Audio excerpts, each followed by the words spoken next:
Kakak Rizky Bilar PDTV tak akan boikot adiknya dan Lesti Kejora setelah kasus KDRT. Kakak Rizky Bilar beralasan, adiknya dan Lesti kerap menghasilkan cuan bagi TV. Karena itu, kakak Rizky Bilar sesumbar dan tak gentar diboikot KPI tidak tampil di televisi setelah tega melakukan KDRT pada Lesti Kejora. Diketahui Lesti Kejora dan Rizky Bilar sempat membuat heboh publik dengan kasus KDRT. Kasus KDRT antara Lesti Kejora dan Rizky Bilar itu pun berakhir damai dan kembali menjadi sorotan. Tak jauh berbeda dengan kakaknya, suami Lesti Kejora, bahkan Rizky Bilar pun mengaku jika dirinya masih tetap disukai oleh banyak orang.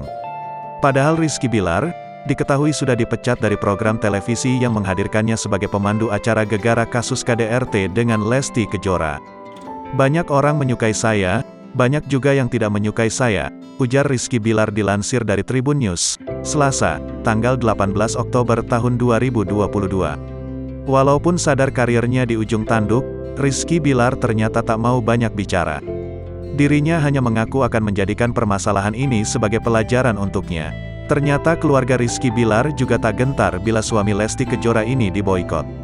Bahkan, mereka berencana mengadakan acara syukuran karena kasus KDRT akhirnya berakhir.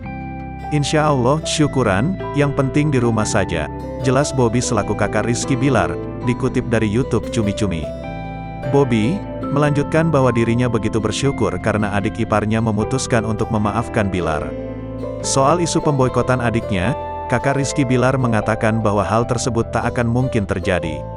Sebab menurutnya, televisi akan merugi bila Rizky Bilar serta Lesti Kejora diboikot.